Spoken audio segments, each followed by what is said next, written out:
اعوذ باللہ من الشیطان الرجیم بسم اللہ الرحمن الرحیم قال فتبسم الباقر علیہ السلام ثم قال یا ابراہیم ها هنا هلكت العاملة الناصبة تصلى نارا حامية تسقى من عين آنية ومن أجل ذلك قال عز وجل وقدمنا إلى ما عملوا من عمل فجعلناه هباء منثورا۔ پچھلی گفتگو حدیث تینت کے حوالے سے اس مقام تک پہنچی تھی کہ معصوم سلام اللہ علیہ سے جب ایک شخص نے، اس کی کنیت ابو اسحاق، نام ابراہیم ہے، اس نے شیعوں کے حالات بیان کیے، پھر دشمنان تشیع کے حالات بیان کیے کہ وہ نیکیاں انجام دے رہے ہیں، شیعہ برائیاں کر رہے ہیں۔ اس کے بعد امام کی مسکراہٹ کو اسے دیکھنا پڑا ان ساری گفتگو کے بعد کہ امام مسکرائے، شیعہ برائیاں کر رہے ہیں اور دشمنان اہل بیت اچھائیاں کر رہے ہیں، اور کہنے والے نے یہ کہا کہ میں سمجھ نہیں سکا، میں اس بات کو سوچتا رہا، میں کوئی جواب نہ ڈھونڈ سکا کہ کیا ماجرا کیا ہے، چکر کیا ہے۔ یہ مولا مسکرائے اور کہا کہ یہیں وہ لوگ ہلاک ہوئے جو کہ عمل کر کر کے تھک جائیں گے لیکن آخر میں جہنم میں جائیں گے، ان کو کھولتا ہوا دہکتا ہوا پانی پلایا جائے گا۔ اللہ نے ایسے لوگوں کے عمل کے بارے میں کہا کہ ہم ان کے اعمال کو ہوا میں اڑا دیں گے، ان کے اعمال کی کوئی حیثیت نہیں ہے۔ یہاں سے امام نے سبب بیان کرنا شروع کیا جو پچھلے اتوار کو ہم نے کافی حد تک گفتگو کو بیان کیا تھا، لیکن چونکہ وہ گفتگو ایک ایسی وادی میں چلی گئی تھی کہ اس کو میڈیا پر نہیں رکھا جا سکتا، بہت کھچڑی بن گئی تھی گفتگو کی، سوال جواب وغیرہ سب کچھ۔ بہرحال پچھلے اتوار کے مطالب کو ذہن میں رکھتے ہوئے ہم لوگ پچھلا ہی درس اب یہ ریپیٹ کریں تاکہ یہ آپ لوگوں کے لحاظ سے ری ریکارڈ، اور جو سننے والے ان کے لیے تو نئے ہی ہوگا۔ تو ساری عبارتیں میں پڑھوں گا اور انشاءاللہ ایک سیشن سوال جواب کا آج بھی ہوگا تاکہ کسی کو پھر بھی اگر کوئی بات پوچھنی ہو تو شاید تکرار سے، شاید دوبارہ بیان کرنے سے مسئلہ حل ہو جائے۔ ابراہیم یہ کہتا ہے کہ میں نے جب مولا سے ساری باتیں سن لی، اس کے بعد میں نے کہا یا ابن رسول اللہ فبینہ لی وشرحہ وبرہنہ، فرزند رسول آپ میرے لیے بیان کریں اور اچھے سے اس بات کو کھولیے، دلیل سے بیان کیجئے کہ یہ ماجرا کیا ہے، کیوں شیعہ حضرات جو آپ کے محب ہیں وہ برائیاں کرتے ہیں اور کیوں جو آپ کے دشمن ہیں وہ نیکیاں انجام دیتے ہیں۔ معصوم سلام اللہ علیہ نے جہاں سے بات کا آغاز کیا اس آغاز کو سمجھنا بے انتہا ضروری ہے۔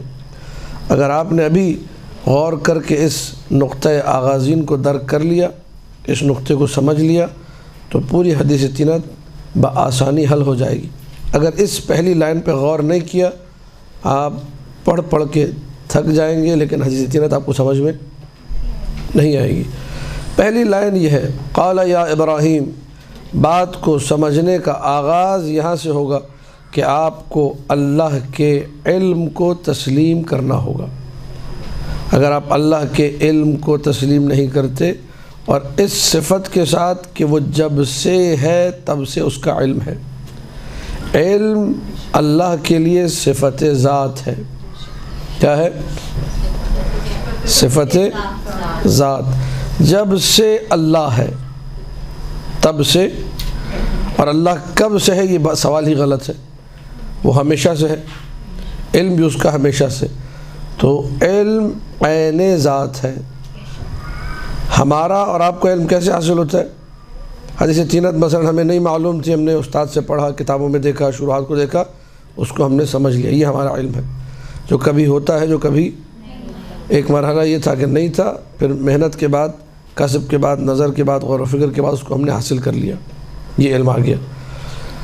خدا کا علم ایسا نہیں ہے کہ خدا جو ہے پہلے علم نہ رکھتا ہو، بعد میں اس کے پاس علم آ جائے۔ جب سے وہ قدیم ہے اس کا علم بھی قدیم ہے، اس کی ذات کی مانند۔ یہ بھی سمجھانے کے لیے کہا جا رہا ہے، شاید یہ تعبیریں بھی درست ہو۔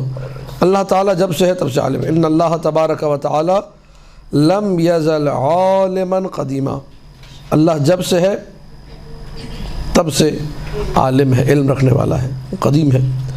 خلق الاشیاء لا من شیء، اس نے اشیاء کو، کائنات کو جو بنایا وہ کسی شے سے نہیں بنایا۔ جو یہ سمجھتا ہے کہ اللہ نے کائنات کو کسی مادے سے بنایا، پتہ نہیں کسی پانی سے بنایا یا کسی مٹی سے بنایا یا کسی بھی شے سے بنایا، وہ کافر ہے وہ۔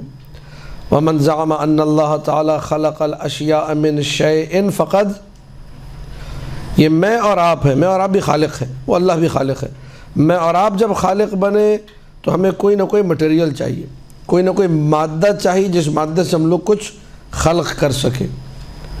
لیکن اللہ خالق ہے، اسے کسی مادے کی بھی ضرورت، میں اور آپ ہیں خالق کرتے ہیں تو ہمیں ایک پروسیس، ایک وقت درکار ہے، ایک ٹائم پیریڈ درکار ہے۔ اللہ وقت کی بھی ضرورت، نہ وہ مدت کا محتاج ہے۔ یہ جملے یاد کر لیجئے، کہیں آپ کہہ دیں گے تو پڑھے لکھے لگیں گے تھوڑے۔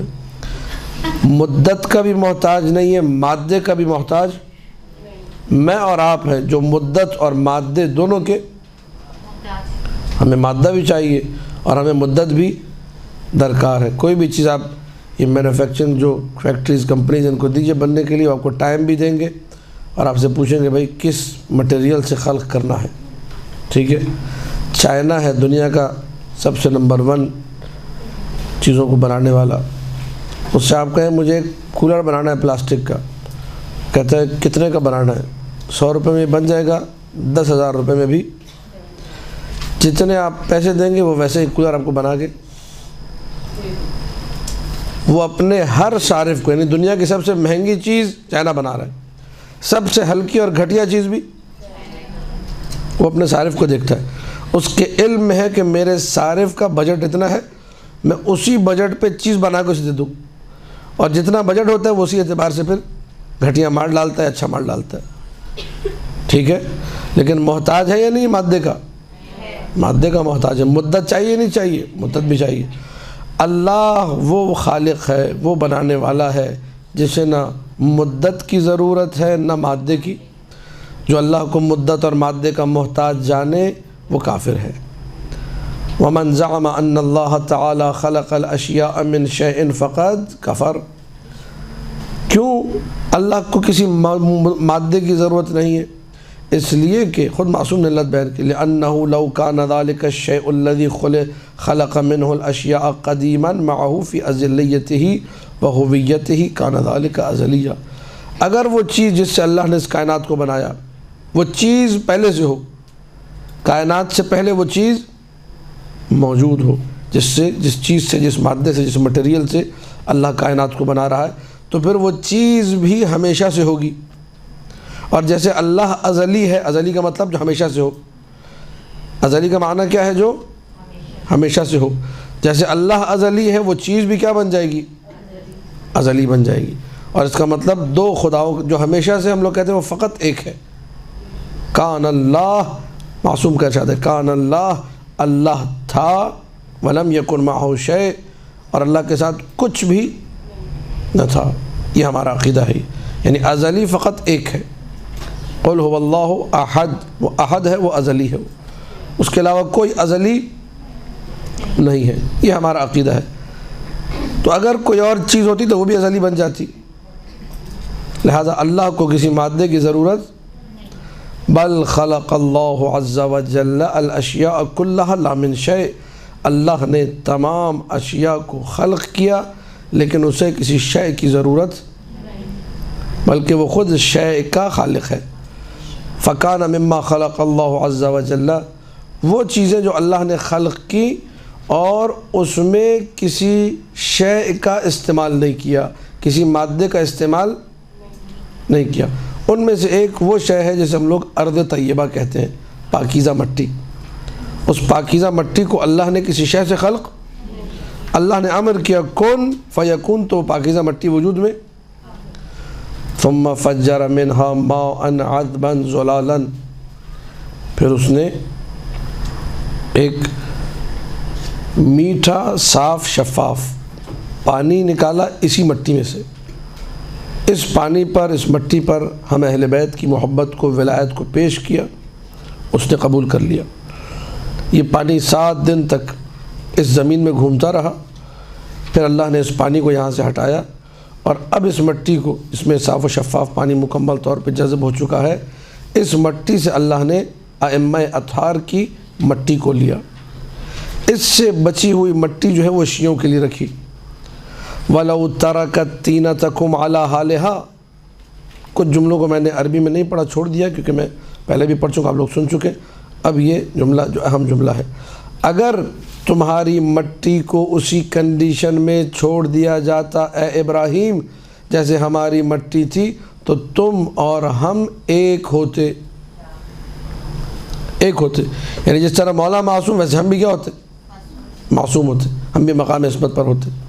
توجہات ہے یا نہیں ہے؟ یہاں سے کوئی جبر نہ سمجھے کہ بھئی تو پھر سارا معاملہ مٹی کی طرف ہے، ہماری مٹی اچھی نہیں تھی۔ نہیں، ہماری مٹی اچھی نہیں تھی، یہ بات نہیں ہے۔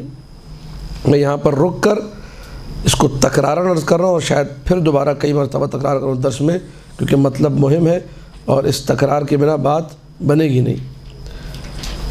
اللہ سبحانہ و تعالیٰ کو معلوم تھا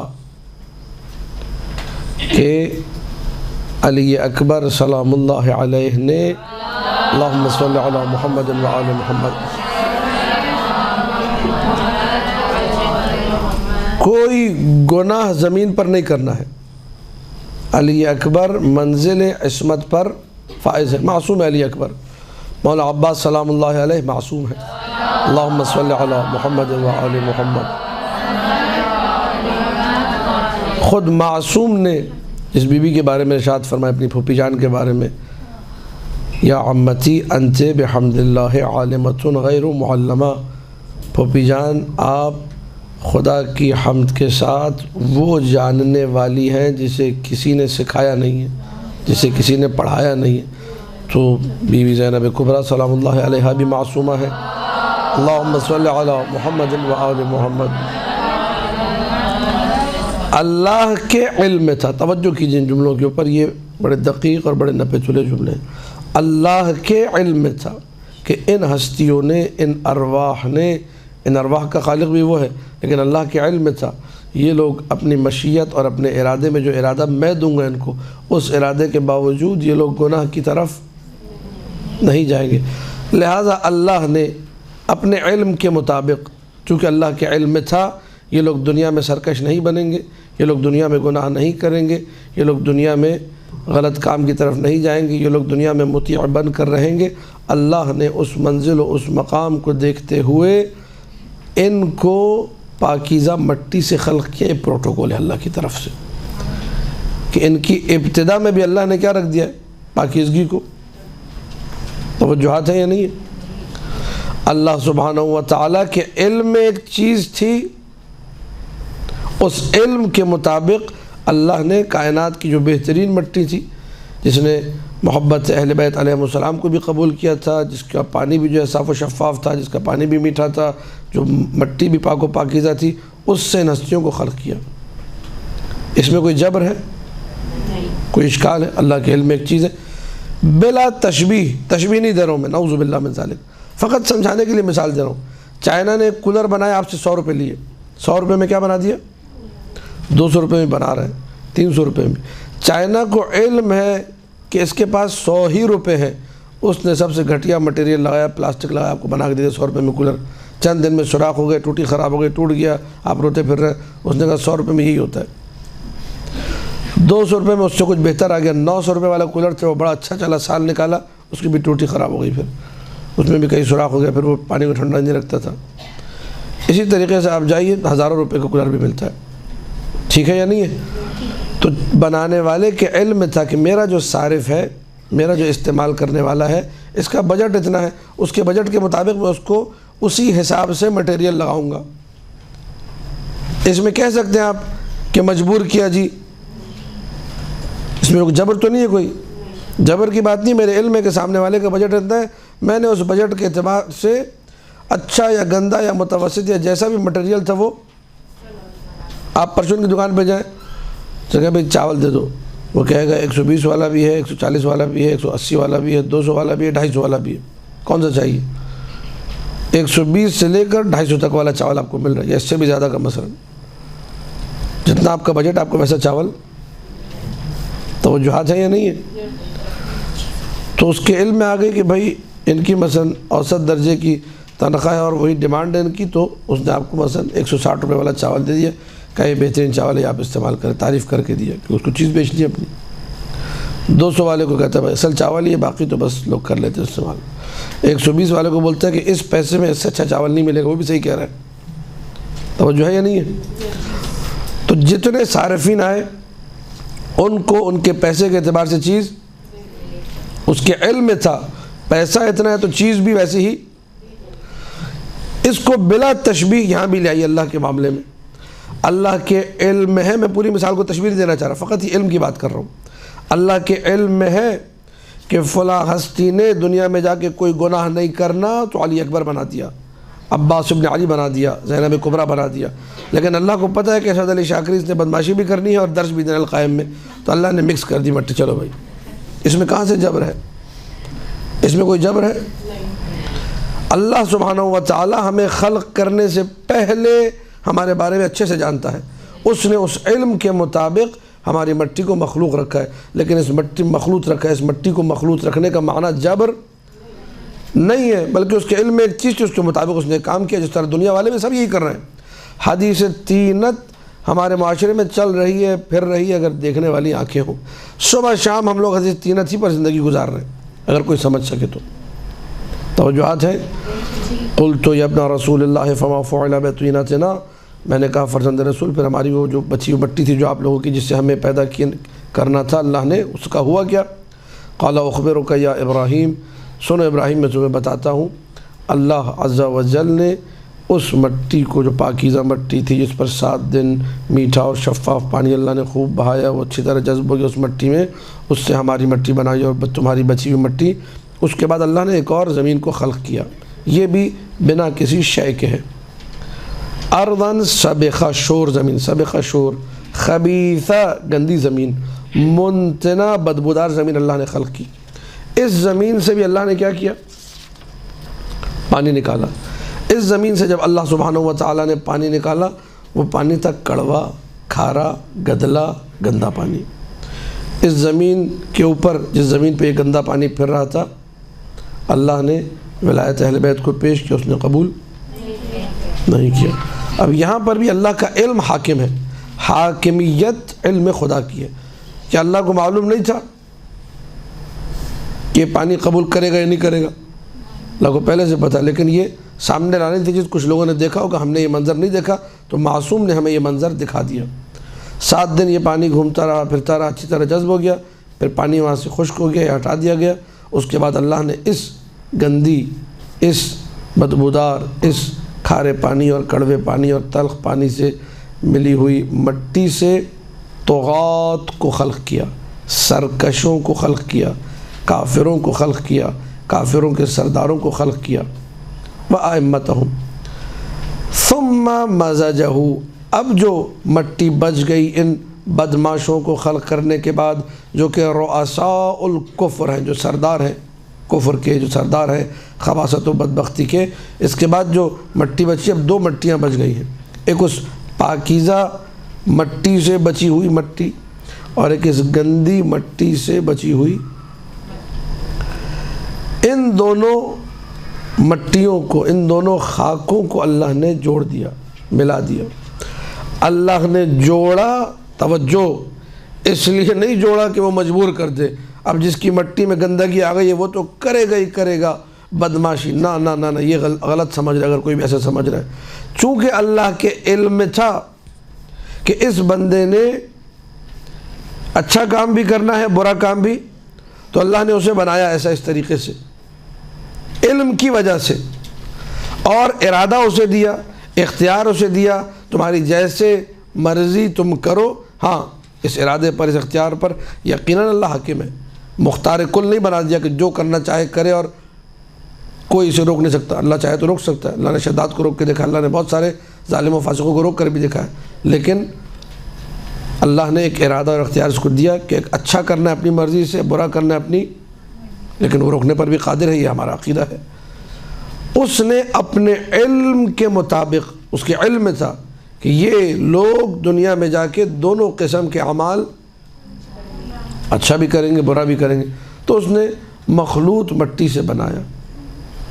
یہ عین عدل الہی کے مطابق ہے، بلکہ خلاف عدل ہوتا علی اکبر جس مٹی سے بنے اس مٹی سے میں بنوں، یہ خلاف عدل ہے۔ توجہ ہے یا نہیں ہے؟ جس مٹی سے مولا عباس بنے میں کہوں نعوذ باللہ اس مٹی سے میں بنوں، تو خلاف عدل ہے۔ یہ عدل نہیں ہے۔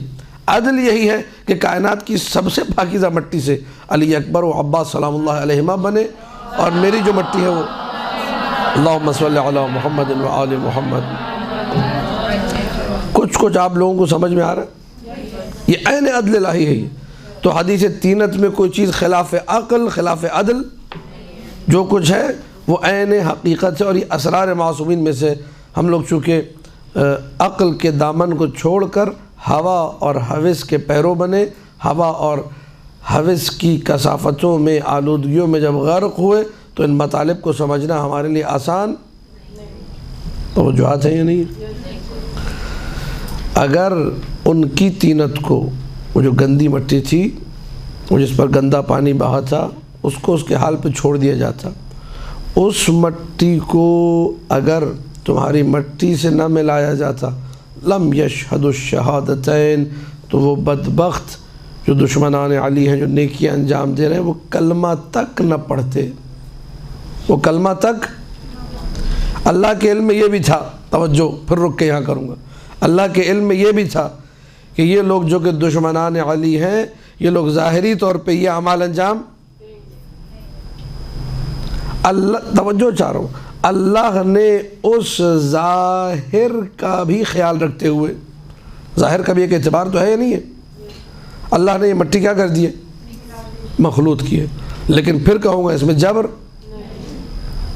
اگر یہ مٹی نہ ملتی، نہ وہ نماز پڑھتے، نہ روزہ رکھتے، نہ زکوٰۃ دے، تعبیر میں ترجمہ کرتا جا رہا ہوں، نہ وہ حج کرتے، نہ کسی کی امانت کو ادا کرتے، نہ شکل ان کی تم سے ملتی۔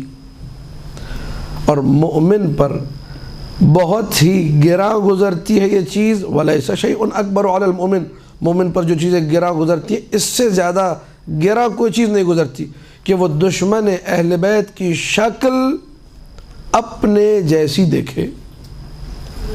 میں شیعہ امیر المومنین ہوں، جیسی شکل میری، جیسی داڑھی میری، جیسا قیافہ میرا، ویسے ہی دشمن اہل بیت کا بھی۔ اور بعض لوگوں کی شکلیں واقعات مل بھی جاتی ہیں، ان کا پھر مذاق بھی اڑایا جاتا ہے کہ یار یہ فلاں جیسا بالکل، ٹھیک ہے۔ یہ مومن کے لیے سب سے گراں شے ہے، سب سے سخت ترین، لیکن کیا ہے؟ اللہ کے علم ہے، اللہ عالم ہے۔ بار بار دہرا رہا ہوں، حدیث تینت شاہکار ہے علم الہی کا۔ علم الہی کو جس انداز میں حدیث تینت میں بیان کیا گیا ہے، اللہ اکبر۔ ابراہیم نے پھر پوچھا، یہ سارے سوالات یہ آپ لوگوں کے جو حضرت ابراہیم جو ہیں امام محمد باقر علیہ السلام سے، اللہم صلی علی محمد و آل محمد، بار بار پوچھ رہے ہیں، ہمارے سوالات ہیں، ہر بندے کا سوال ہے۔ دو مٹیاں ہو گئی، ہوا کیا ان مٹیوں کا دوبارہ وہ دونوں پانی لائے گئے، ان دونوں پانیوں سے ان مٹیوں کو اچھے سے ملا دیا گیا، کیسے؟ جیسے ایک سالن کو گھوٹا جاتا ہے۔ ثم عرکها عرک العظیم، جب انسان سالن بناتا ہے، یہ آپ لوگ مجھ سے بہتر سمجھ سکتے ہیں، پیاز، ٹماٹر، ہری مرچ، پتہ نہیں دھنیا پودینہ کیا کچھ ہوتا ہے، وہ ادرک اور لہسن، مرچیں، ٹھیک ہے، یہ شروع میں سارے مادے الگ الگ ہیں، لیکن جب میرے سامنے کھانا آتا ہے تو اس میں مجھے ساری چیزیں الگ الگ دکھائی، سب خلط ہو چکی ہیں۔ یہاں بھی شکل ایک ہے، دشمن علی کی شکل اور شیعہ علی کی شکل دیکھنے میں ایک جیسی ہے، لیکن اللہ کہتا ہے جو دشمن علی ہے، ہذا الی جہنم ولا ابالی، یہ جہنم میں جائے گا، الی النار، مجھے کوئی پرواہ نہیں ہے۔ اور شیعہ علی کے بارے میں کہتا ہے یہ جنت میں جائے گا اور مجھے کوئی پرواہ نہیں، کا کیا مطلب؟ مجھے کسی کے اعتراض کی کوئی پرواہ، کیونکہ لوگ اعتراض کریں گے، یہ نمازیں پڑھ رہا تھا، یہ کیسے چلا گیا جہنم میں، اور یہ بدماشیاں کر رہے تھے، کیسے چلا گیا جنت میں۔ ثم اخذ من ذلك قبضة، دونوں مٹیاں اچھے سے اللہ نے مخلوط کر دی، گندا اور میٹھا پانی دونوں ملے، مٹیاں مخصوص طریقے سے مخلوط ہو گئی۔ مخصوص طریقہ کون سا؟ جس طرح سالن کو گھوٹ دیا جاتا ہے ویسے مٹیوں کو اچھی طرح گوندھ دیا گیا اچھے سے۔ اس کے بعد اللہ نے ایک مٹھی اس مٹی سے اٹھائی اور کہا ہاذہ الی الجنۃ ولا ابالی، یہ جنت میں جائے گا اور مجھے کوئی پرواہ نہیں۔ اور دوسری مٹھی میں جو ہے دوسری مٹی کا قبضہ ایک مٹھی لی اور کہا یہ جہنم میں جائے گا اور مجھے کوئی پرواہ۔ یہ علم الہی ہے، اللہ کے علم ہے۔ اللہ نے اگر دونوں مٹیوں کو مکس کر دیا تو کہ اللہ کو نہیں پتا کس نے کہاں جانا ہے؟ توجہات ہیں یا نہیں ہے؟ ثم خلط بینہما، پھر اللہ نے دوبارہ دونوں کو جب الگ کیا پھر دوبارہ ملا بھی دیا۔ فوقع من سلخ المؤمن وطینتہ علی سنخ الکافر وطینتہ، تو وہ جو مؤمن کی مٹی تھی وہ کافر کے رنگ میں نظر آئی۔ مٹی مومن کی ہے، رنگ اگر شیعہ علی جھوٹ بول رہا ہے، عقیدہ صحیح ہے، سب کچھ ٹھیک ہے، ماں باپ بھی ٹھیک ہے، عقیدہ بھی ٹھیک ہے، لیکن جھوٹ بول رہا ہے، مٹی مومن کی ہے، رنگ اس میں کیا جبر ہے؟ کچھ جبر ہے اس میں؟ شیعہ علی نعوذ باللہ نستجیر باللہ اگر زنا کرے، لواط، چوری، ڈکیتی، قتل، مٹی کس کی ہے؟ مومن کی ہے، رنگ یہ مولانا نے فرمایا اس میں کیا اشکال ہے؟ وَوَقَعَ مِن سِنْخِ الْكَافِرِ وَطِينَتِهِ عَلَى سِنْخِ الْمُؤْمِنِ اور وہ جو کافر کی مٹی تھی اس میں رنگ دکھا کس کا؟ اگر کوئی الحکمت وضالۃ المؤمن، اگر کوئی کافر اچھا کام کر رہا ہے تو یہ رنگ مومن کا رنگ ہے، یہ ایمان والوں کا رنگ ہے۔ کوئی بھی اچھا کام ہے وہ مومنوں کے پاس ہونا چاہیے۔ اس میں کیا اس میں عیب ہے؟ کیا اس میں اعتراض ہے؟ کوئی اعتراض نہیں ہے۔ فما رأیتہ من شیعتنا من زنا ولواط او ترک صلاۃ او صیام او حج او جہاد او خیانت او کبیرۃ من هذه الکبائر فہو من طینۃ ناصب، اگر تم ہمارے شیعوں کو دیکھتے ہو کوئی زنا میں مبتلا ہے، کوئی لواط میں، کوئی نماز چھوڑنے میں، کوئی روزہ چھوڑنے میں، کوئی حج چھوڑنے میں، کوئی جہاد چھوڑنے میں، کوئی خیانت کرنے میں، کوئی کسی بھی قسم کے گناہ کبیرہ کو انجام دینے میں، تو یہ اس دشمن اہل بیت، اس گندی مٹی کا اثر ہے، یہ وہ رنگ ہے، دشمن اہل بیت والا رنگ ہے یہ، اس کا مومن سے کوئی تعلق ہے۔ اور آپ حدیث تینت کے عین مطابق شب و روز جملے کہتے ہیں، ٹھیک ہے؟ یزید صفت انسان، شمر کی نیچر والا، کیا مطلب ہے اس کا؟ ہے تو شیعہ امیر المومنین، اس کو آپ کہہ رہے ہیں شمر کی نیچر والا، یزید کی نیچر والا۔ مثلا یزید صفت انسان ہے، چونکہ وہ درندہ ہے، خونخوار، اس کو آپ کہتے ہیں یزید۔ یزید صفت، یہ مولا کہہ رہے ہیں طینۃ الکافر، جس کو ہم لوگ یزید صفت کہتے ہیں، اس کو مولا کیا کہہ رہے ہیں؟ طینۃ الکافر ہے شیعہ امیر المومنین۔ اعمال گندے ہیں تو ہم کیا بولیں گے؟ رنگ اس کا کافروں والا ہے، مٹی اس کی اچھی ہے، رنگ اس کا، اس رنگ کو بدلنے کے لیے یہ ہمارے علماء کرام جو ہیں موعظہ کرتے ہیں، نصیحت کرتے ہیں، آیتیں سناتے ہیں، روایتیں سناتے ہیں، تاکہ اس رنگ ناصبیت سے، اس رنگ کفر و نفاق سے دور ہو کر اپنی اصل مٹی کی طرف لوٹ جائے۔ یہ تبلیغ کا فلسفہ ہے، اس میں کوئی حرج ہے، اس میں کوئی اشکال ہے، کوئی اعتراض ہے؟ اگر اس طریقے سے علم الہی کو ابتدا میں رکھ کے انسان چلے، حدیث تینت میں کوئی اشکال باقی؟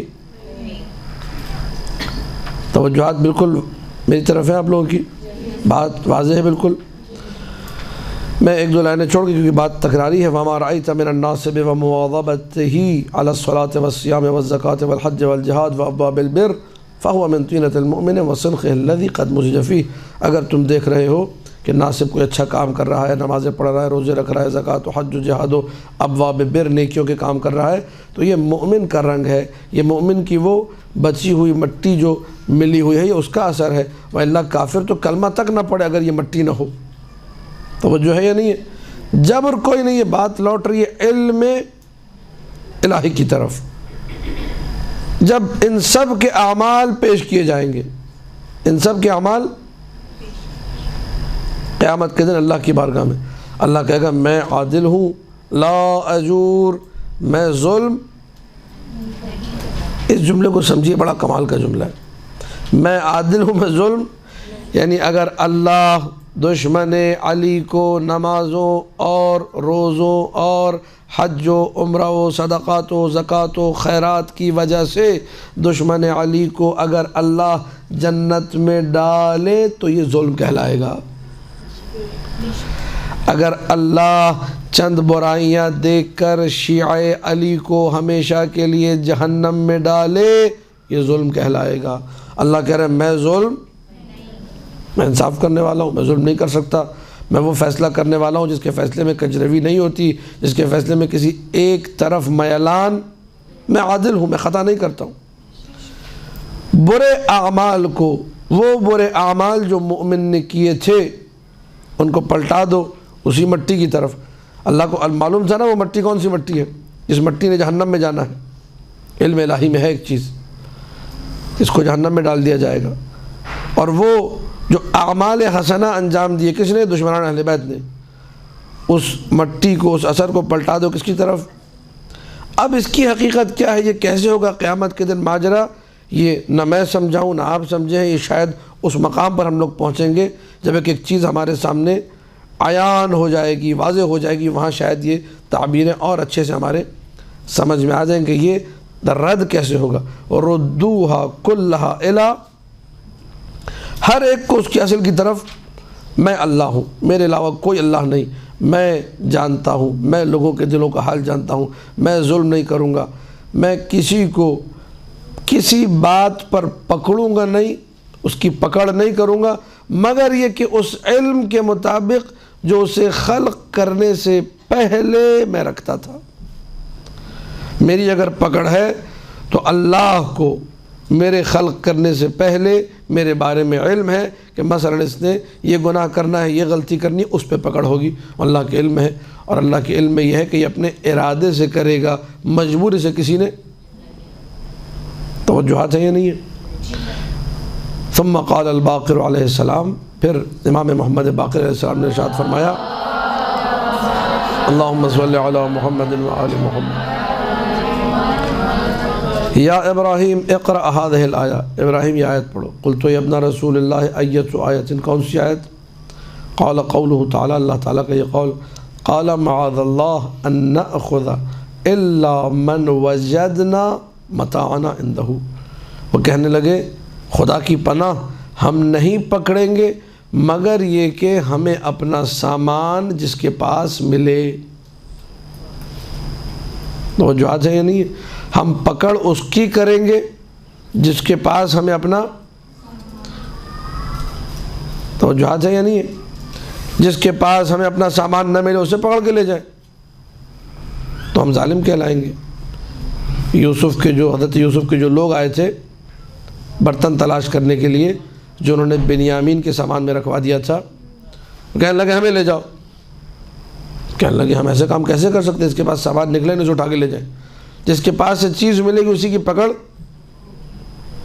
توجہات ہے یا نہیں ہے؟ اب یہ آیت ظاہری طور پہ حضرت یوسف کا قصہ وہ سب کو معلوم ہے۔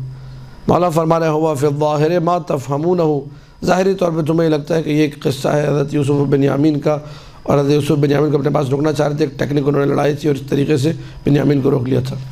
وَهُوَ وَاللَّهِ فِي الْبَاطِنِ هَذَا بِعَيْنِهِ، خدا کی قسم باطن میں یہ آیت عین حدیث تینت ہے۔ جس کے پاس متاع ہوگا پکڑ، توجہ ہے یا نہیں ہے؟ قرآن کا ایک ظاہر ہے، قرآن کا ایک باطن ہے، قرآن کا ایک محکم ہے، قرآن کا ایک متشابہ ہے، ناسخ ہے، منسوخ ہے۔ پھر میں یہاں رک کے ایک جملہ کہوں گا، بہت ساری چیزیں شاید آپ میں سے بعض کی سمجھ میں آ جائیں، اور آپ لوگ سبحان اللہ بھی آواز آ رہی ہے مجھے سبحان اللہ کہنے کی، اور بعض جو ہے شاید وہ سبحان اللہ ابھی نہیں کہہ پائی، یہ سوچ رہے کہ کہنا ہے بھی ہے کہ نہیں کہنا ہے، سوال ہے جواب ہے، یہاں پر کوئی اشکال ہے، اعتراض ہے۔ اس کا تعلق بھی ہماری طہارت کے ساتھ ہے۔ جتنا آپ کا تعلق اللہ سبحانہ و تعالیٰ سے مضبوط ہوگا، جتنا آپ کثرت سے باوضو رہیں گی، جتنا آپ کثرت سے تلاوت قرآن، جتنا آپ کثرت سے اپنے امور خانہ داری جو شریعت نے آپ کے لیے قرار دیے ان کا خیال رکھیں گی، اس قدر زیادہ یہ امور معنویہ آپ کے لیے ان کا درک آسان ہو جائے گا۔ جتنا آپ نے جنا وقت اپنا غیبت میں گزارا، جتنا آپ نے طہارت سے دوری اختیار کی، جتنا آپ نے جنا نماز و قرآن سے دوری اختیار کی، یہ مطالب سمجھنا اتنا صعب، اتنا مشکل ہو جائے گا۔ اتنا سخت ہو جائے گا۔ لہٰذا ان مطالب کے درک کے لیے ائمہ کے اسرار میں سے، یہ ائمہ کے ان رموز میں سے جس کا درک ہر ایک کے لیے ممکن بھی نہیں ہے، اور ہر ایک کو یہ چیزیں سنانی بھی نہیں چاہیے، جو کم سے کم محبت میں اتنا ہو کہ ساری دنیا بھی اسے دے دی جائے، وہ آل محمد کے در سے نہ ہٹے، ایسے کوئی حدیث سنانی چاہیے، وإلا نہیں سنانی چاہیے۔ خود مولا آخر میں بیان کریں گے۔ اللہم صلی علی محمد وآل محمد۔ ثم قال، پھر اس کے بعد میرے مولا نے فرمایا، اخبرنی یا ابراہیم عن الشمس، یا ابراہیم اخبرنی عن الشمس، ابراہیم مجھے سورج کے بارے میں بتاؤ۔ اذا طلعت وبدا شعاعها فی البلدان، سورج جب اگتا ہے، نکلتا ہے مشرق سے اور اس کی کرنیں چاروں طرف شہروں میں، ممالک میں پھیل جاتی ہیں۔ اہو باین من القرص، کیا یہ کرنیں سورج سے جدا ہیں؟ قلت فی حال طلوعہ بائن، جب وہ اگ رہا ہوتا ہے، جب وہ سورج نکل رہا ہوتا ہے تب کرنیں الگ ہوتی ہیں، سورج الگ ہوتا ہے، میں تو ایسا لگتا ہے۔ قال علیہ السلام الیس اذا غابت الشمس، جب سورج غائب ہو جاتا ہے، غروب ہو جاتا ہے، تو وہ جو شعاع تھی، وہ جو کرن تھی، واپس پلٹ نہیں آتی سورج کی طرف؟ یہ آپ ایک سن رائز، آپ لوگ کہتے ہیں سن رائزنگ، اور ایک سن سیٹ، یہ سی وی ماشاءاللہ نزدیک ہے، بڑی نعمت ہے، اس میں جا کے سن سیٹ دیکھیں، ٹھیک ہے؟ تو اس میں آپ سن سیٹ میں دیکھیں سورج کی جو کرنیں وہ واپس سورج سے مل رہی ہوتی ہیں، حتیٰ یعود الیہ، وہ کرن واپس اس منبع سے، اس مصدر سے، اس سورج سے جڑ جاتی ہے۔ میں نے کہا جی بالکل ایسا ہی ہے، غروب کے وقت کرنیں پلٹ جاتی ہیں سورج کی طرف، جیسے سورج ڈوب رہا ہوتا ہے، لگ رہا ہے کرنیں ادھر دنیا میں ادھر سے ختم ہو رہی ہیں اور جاری واپس سورج کی، بڑا حسین منظر ہوتا ہے۔ قال کذالک، بالکل ایسے ہی، یعود کل شیء الی سنخہ و جوہرہ و اصلہ، جس طرح سورج کی کرنیں پلٹ گئی سورج کی طرف، قیامت کے دن بھی ہر نیک و بد کی بازگشت اسی طرح ہوگی، اچھی مٹی کی طرف لوٹ جائے گی، بری مٹی کی طرف۔ یہ امام نے ایک تمثیل، ایک مثال دے کے بیان کیا۔ فَإِذَا كَانَ يَوْمَ الْقِيَامَةِ نَزَعَ اللَّهُ عَزَّ وَجَلَّ سِنْخَ النَّاصِبِ وَطِينَتَهُ مع اثقالہ و اوزارہ من المؤمن، اللہ سبحانہ و تعالیٰ ناصب کی جو جنس ہے، جو اس کی سنخ ہے اور اس کی جو مٹی ہے، اس کی ساری گندگیوں کے ساتھ، بوجھوں کے ساتھ مومن سے جدا کر دے گا۔ کہاں ملحق کر دے گا؟ ناصب کے ساتھ۔ کیا یہ عدل الہی کے خلاف ہے؟ نہ، برائی چلی جہاں سے تھی وہی اس کو جوڑ دیا گیا، اور نیکی جہاں سے چلی اس کو وہاں سے جوڑ دیا گیا۔ وَيَنزِعُ سِنْخَ الْمُؤْمِنِ وَطِينَتَهُ مَعَ حَسَنَاتِهِ، مومن کی جو سنخ ہے، جو مومن کی طینت ہے، جو مومن کے نامہ عمل میں ہونا چاہیے، وہ سارا کا سارا یہاں آ جائے گا، بھلے وہ کافر و ناصب و دشمن اہل بیت جتنی کوششیں کرتا رہے، جتنی محنتیں کرتا رہے، اللہ سب کو جوڑ دے گا مومن سے۔ پھر اس کے بعد مولانا نے رک کے ابراہیم سے پوچھا، اَفَتَرَىٰ هَٰهُنَا ظُلْمًا وَعُدْوَانًا، تمہیں کوئی ظلم تو نہیں لگ رہا ہے یہاں پر، کوئی اس میں دشمنی تو نہیں لگ رہی ہے کہ اللہ نعوذ باللہ ظلم کر رہا ہے؟ اب یہ ابراہیم کافی حد تک چونکہ بات کو سمجھ چکے تھے، ورنہ ان کے ذہن میں دنیا کے سوالات تھے، سارے وہ جو ہمارے سوالات تھے وہ ابراہیم نے کیے تھے، لیکن اب ابراہیم کو بات سمجھ میں آ چکی ہے۔ میں نے کہا نہیں مولا، کوئی ظلم نہیں لگ رہا مجھے۔ قال هذا والله القضاء الفاصل، یہ اللہ کا حتمی فیصلہ ہے، والحکم القاطع، یہ اللہ کا قطعی حکم ہے، والعدل البین، یہ اللہ کا آشکار عدل ہے۔ جو اچھی مٹی والے ہیں، جن کی حقیقت اچھی مٹی سے بنی ہے، انہوں نے جنت میں جانا ہے، جو گندی مٹی والے ہیں انہوں نے جہنم میں۔ بھلے دنیا میں ہمیں مخلوط، ہمیں دنیا میں ایک جیسے نظر، اور اس کو سمجھنے کے لیے آپ لوگ منافقوں کے احوال پہ غور کیجیے، اس کو سمجھنے کے لیے طینت کو، منافق بڑی بہترین مثال ہے۔ جو لوگ منافق ہیں اس دنیا میں وہ کیا کرتے ہیں؟ ان کی اصل گندی ہے، لیکن ظاہری طور پہ کیا کر رہے ہوتے ہیں؟ مسجدیں بنا رہے ہوتے ہیں، ظاہری طور پہ رسول کے ساتھ بیٹھے ہوئے نظر آئیں گے، ظاہری طور پہ اچھے اچھے کام کرتے ہوئے نظر آئیں گے۔ سورہ منافقون قرآن میں موجود ہے، نشہد انک لرسول اللہ، رسالت کی گواہی دینا، اچھا کام ہے نہیں رسالت کی گواہی دینا؟ قرآن سورہ منافقون کے رسول کے پاس آ کر کہتے ہیں کہ ہم گواہی دیتے ہیں کہ آپ اللہ کے رسول ہیں، رسالت کی گواہی کائنات کا بہترین عمل ہے، ظاہر بہترین ہے۔ واللہ یشہد انہم لکاذبون، اور خدا گواہی دیتا ہے کہ یہ بدبخت اور کمبخت کیا ہے، یہ جھوٹ بولتے ہیں، یہ جھوٹے ہیں۔ اب اگر خدا ان منافقوں کو جہنم میں ڈال رہا ہے تو اس میں کوئی ظلم ہے؟ کل کو آپ کہیں میرے سامنے یا میں نے خود دیکھا تھا، اس نے رسول کے سامنے رسالت کی گواہی دی تھی، رسول کے سامنے اس نے روتے ہوئے کہا تھا یا رسول اللہ آپ ہی رسول ہیں، ہے منافق؟ تو اگر حدیث تینت سمجھنی ہو تو سورہ منافقون پڑھیے، حدیث تینت سمجھنی ہو تو منافقوں کے احوال میں غور کیجئے، مسائل اور زیادہ اچھے سے واضح ہو جائیں گے۔ لا یسأل عما یفعل، اللہ نے کیا کیا، اللہ کا جو فیصلہ ہے کسی میں جرأت نہیں وہ اللہ سے سوال کرے کہ ایسا کیوں کیا۔ وَهُمْ يُسْأَلُونَ، لیکن لوگوں سے پوچھا جائے گا کہ تم نے ایسا کیوں کیا۔ لوگوں سے کیوں پوچھا جائے گا؟ اس لیے کہ لوگوں کو اللہ نے مجبور نہیں کیا، لوگوں کو اللہ نے ارادہ دیا تھا، لوگوں کو اللہ نے اختیار دیا تھا۔ یہ الگ بات ہے کہ وہ جانتا تھا یہ کریں گے کیا۔ توجہ ہے یا نہیں ہے؟ ہذا یا ابراہیم، ابراہیم سمیٹ لو، ابراہیم سے محفوظ کر لو، الحق من ربک، رب کی طرف سے جو بھی ہے وہ حق ہے، وہ عدل ہے، وہ صدق ہے۔ فلا تکونن من الممترین، خبردار شک کرنے والوں میں سے مت بننا۔ ھذا من حکم الملکوت، یہ عالم ملکوت کا حکم ہے۔ میں نے کہا ابن رسول اللہ یہ ملکوت کیا چیز ہے اور اس کا حکم کیا ہے؟ وما حکم الملکوت، کہا کہ حکم ملکوت حکم خدا ہے، حکم ملکوت حکم انبیاء خدا ہے۔ حکم ملکوت قصہ خضر و موسیٰ ہے جو سورہ کہف میں قرآن کے اندر موجود ہے کہ جب موسیٰ اور خضر ایک ساتھ ہوئے تھے تو حضرت خضر نے حضرت موسیٰ سے کہا انک لن تستطیع معی صبرا، آپ میرے ساتھ توجہ ہے نہیں ہے۔ وَكَيْفَ تَصْبِرُ عَلَى مَا لَمْ تُحِطْ بِهِ خُبْرًا، جس چیز کو آپ جانتے نہیں اس کا مکمل احاطہ نہیں رکھتے اس پہ صبر۔ حدیث تینت بے عین ہی ایسی ہے، جو نہیں جانتا وہ فوراً باولا ہو جائے گا، فوراً جوش میں آ جائے گا، غلط دیوار پہ مارو اس کو، کوئی حدیث تینت نہیں پڑھی جائے گی، سب غلط۔ اس سے لوگ گمراہ ہو جاتے ہیں، اس سے لوگ بدماشی کی طرف جاتے ہیں۔ ایک یہ رویہ ہے حدیث تینت کے مقابلے میں، اور ایک رویہ نہیں، حدیث تینت کو سمجھنے کی ضرورت ہے۔ ہم حدیث کو رد نہیں کریں گے، اللہ کے رسول دو چیزیں چھوڑ کر گئے، کتاب اور اطرت، کتاب اور اہل بیت کے فرامین اور اہل بیت کی حدیثیں، یہ ہمارے لیے ذخیرہ ہیں تا قیام قیامت، انہی سے ہمیں نجات ملے گی۔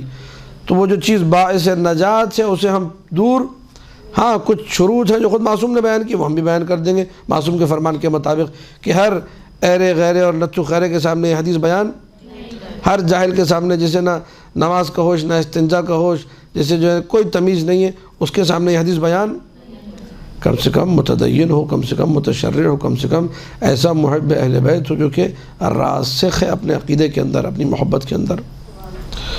افہم یا ابراہیم، سمجھو، اعقل، سوچ بچار کرو، انکر موسیٰ علی الخضر، موسیٰ نے خضر کو بولا بھائی یہ کیا کر رہے ہو تم، ٹھیک ہے، موسیٰ نے مسلسل خضر پہ اعتراض کیا نہیں کیے، اور کہا واستفضع افعالہ، کہا کہ کام ٹھیک نہیں ہے خضر تمہارے۔ حضرت موسیٰ افضل تھے خضر سے، نبی تھے، اور حضرت موسیٰ کا مقام امام موسیٰ کاظم سلام اللہ علیہ کی حدیث ہے کافی شریف میں، اللہم صلی علی محمد وآل محمد، کان موسیٰ افضل من خضر، موسیٰ خضر سے افضل تھے۔ یعنی اتنا شک ہوا لوگوں کو قرآن کی آیتیں پڑھنے کے بعد، لوگ سمجھنے لگے شاید خضر افضل ہے، معصوم کا شاید اسی لیے ہے، کہا کہ نہیں موسیٰ افضل تھے، لیکن اس کے باوجود یہ مقام ہے کہ اس مقام پر موسیٰ خضر کو ٹوک رہا ہے، یہ غلط وہ غلط، کیوں کشتی میں خامخواہ سوراخ کیا۔ موسیٰ ظاہر کے اعتبار سے، شریعت ظاہر کے اعتبار سے، موسیٰ ظاہر کے اعتبار سے کہتے بالکل سوراخ تم نے کیا، غلط کیا، خامخواہ لوگوں کے مال میں تم نے جو اس طرح تصرف کیا جو کہ حرام تصرف ہے۔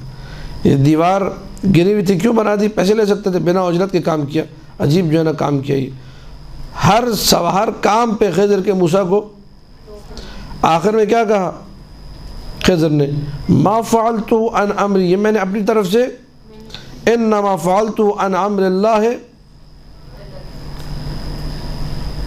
یہ بھی حدیث تینت کو سمجھنے کے لیے قصہ موسیٰ اور خضر قرآن میں رکھ دیا گیا ہے۔ بہت سارے لوگوں کو سمجھ میں نہیں آئے گا قیامت کے دن کہ یہ جو نمازیں پڑھتا تھا میرا پڑوسی، یہ جو میرا پڑوسی راتوں کو جاگ کر عبادت کرتا تھا، یہ جو ہے کیسے جہنم میں چلا گیا، اور میں تو نماز ہی نہیں پڑھتا تھا، میں تو جاب پہ جانے والا بندہ تھا، میں جنت میں جا رہا ہوں، یہ کیسے ہو گیا۔ ان لوگوں کو سمجھانے کے لیے اللہ نے قصہ موسیٰ اور خضر کو رکھا ہے۔ ظاہر کچھ ہے، باطن توجہات ہے یا نہیں ہے، یہ الہی فیصلے ہیں، یہ الہی کام ہے، ایک شخص ہے، یہ حدیث بھی اب یہاں سن لیجیے تاکہ تھوڑا سا اور ہم لوگ ان مطالب سے قریب تر ہو جائیں۔ عقاب الاعمال شیخ صدوق علیہ الرحمہ میں حدیث موجود ہے، ایک شخص ہے جو آیا امام موسیٰ کاظم سلام اللہ علیہ کے پاس، اللہم صلی علی محمد و آل محمد، مولا سے کہنے لگا کہ میرے پڑوس میں پڑوسی ہمارا ہے جو سارا سال عبادت کرتا رہتا ہے، جب اسے کہو کہ آئیے تشریف لائیے ذرا دو ہم لوگ لقمے ساتھ کھا لیتے، کہتا ہے میں روزے سے ہوں، ہر وقت سارا سال روزہ ہے اس کا، جب دیکھو تو عبادت میں مصروف ہے، راتوں کو اس کی رونے کی آواز آتی ہے، تلاوت قرآن کی آواز آتی ہے، اور اتنا بڑا عابد اور زاہد ہم نے زندگی میں نہیں دیکھا۔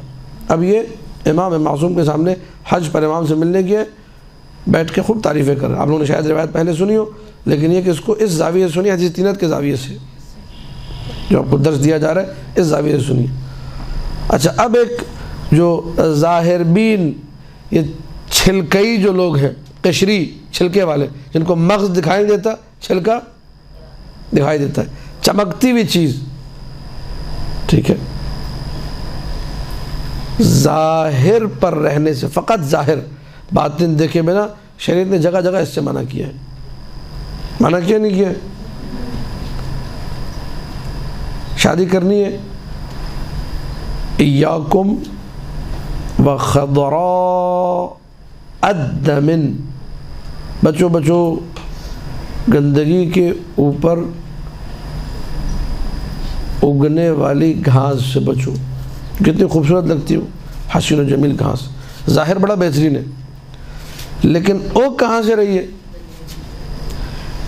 اس حسین گھاس سے بچنے کو کہا جا رہا ہے۔ کیا مطلب؟ کہا کہ ایسی حسین و جمیل محترمہ جو کہ گندے خاندان کی تربیت یافتہ ہو، اس کا حسب و نسب اچھا، اس سے شادی مت کرو، یہ مطلب ہے اس حدیث کا۔ حدیث تینت کچھ سمجھ میں آئی آپ لوگوں کو میری باتوں سے؟ نہیں۔ حسین و جمیل سبزہ، جس کو دیکھ کے انسان کو مزہ آ جائے کہ کیا رنگت ہے، کیا ہرا رنگ ہے، ٹھیک، لیکن اس ہرے رنگ کو مت دیکھو، ہرے رنگ کے نیچے جو گند ہے اس کو دیکھو، بچو۔ حدیث تینت سمجھنے والوں کے لیے، مولا بڑی نمازیں پڑھتا ہے، بڑے روزے، بڑی تلاوتیں، بڑے آہ و بکا، میں ہوتا تو میں کہتا اللہ ہمیں بھی توفیق دے بھائی، ہمیں بھی نماز شب پڑھنے کی توفیق دے، ہم برساتی مینڈکوں کو جو سال میں 4 مرتبہ پڑھتے، باقی 300 دن 350 دن چھٹی کرتے، خدا ہمیں بھی توفیق دے، کیا نمازیں پڑھ رہا ہے، کیا روزے رکھ رہا ہے۔ معصوم نے کوئی تعریف نہیں کی، نہ سبحان اللہ بولا، نہ دعا مانگ کے آپ لوگوں کی طرح جیسے میں دعا مانگ اپنے الہی امین کہتے فوراً، کوئی دعا نہیں، کوئی الہی امین نہیں۔ معصوم نے کہا یہ بتاؤ ہمارے امر پر ہے یا نہیں ہے؟ حدیث تینت سمجھ میں آ رہی ہے؟ حدیث تینت اب یہ وہ مطالب ہے، یہ وہ حدیثیں جو آپ سن چکے ہیں، مجھ سے بھی سنی ہوں گی، دوسروں سے بھی سنی ہوں گی۔ کہا مجھے یہ بتاؤ ہمارے امر پر ہے یا نہیں ہے؟ کہا مولا یہ تو مجھے نہیں معلوم۔ کہا اگلے سال آنا تو پھر بتانا۔ یہ اگلے سال پھر آیا، حج پہ لوگ زیارت کرتے تھے مولا کی، ان من اکمال الحج زیارتنا اہل البیت وسائل الشیء، حدیث ہے کہ حج مکمل تب ہوتا ہے کہ جب ہماری زیارت ہو جائے، تو لوگ زیارت کرنے جاتے تھے۔ اب جب اس نے دوبارہ اگلے سال گیا زیارت کرنے تو اس کا سر جھکا ہوا تھا، منہ لٹکا ہوا تھا۔ کہا کیا ہوا؟ کہا مولا وہ جس کے بارے میں نے آپ کی تعریفیں کی تھی اتنی آپ کے سامنے کہ عابد ہے، زاہد ہے، فلاں ہے، ٹمکا ہے، وہ ہمارے امر پر نہیں۔ اب یہاں معصوم نے بیان کرنا شروع کیا کہ ظاہر، تم نے تو تھوڑا ظاہر دیکھا نا، تم نے کتنے سال گزارے ہوں گے؟ چند سال گزارے ہوں گے۔ اگر کوئی کسی کو عمر نوح ملے 2500 سال، یا کم سے کم تبلیغی کی عمر مل جائے 950 سال، اور صفا اور مروہ کے مابین عبادت کرتا رہے، مقدس ترین زمین، مقدس ترین جگہ پر عبادت کرتا رہے، اور اس کے بعد ادھر ہی صفا و مروہ کے درمیان سعی کرتا ہوا مظلومیت کی موت، اگر وہ ہمارے امر پر نہیں، اکبہ اللہ فی نار جہنم علی منخرہ، اللہ اسے منہ کے بل جہنم میں پھینک دے گا۔ حدیث تینت کچھ سمجھ میں آ رہی نہیں آ رہی؟ 950 سال کی عبادت، 950 سال کے روزے، 950 سال کا پتہ نہیں عمرہ و حج، 950 سال کی نمازیں، منہ کے بل مظلومیت کی شہادت کی موت منہ کے بل کیوں؟ اللہ کے علم میں ہے، علم الہی حاکم ہے. لا ابالی، یہ جہنم میں جائے گا مجھے کوئی پرواہ نہیں ہے. 2500 سال بھی عبادت کر اس نے جانا. مجھے نہیں معلوم آپ لوگ کتنا میرے ساتھ ہے کتنا میرے ساتھ نہیں ہے. آپ کو اللہم صلی علی محمد و آل محمد.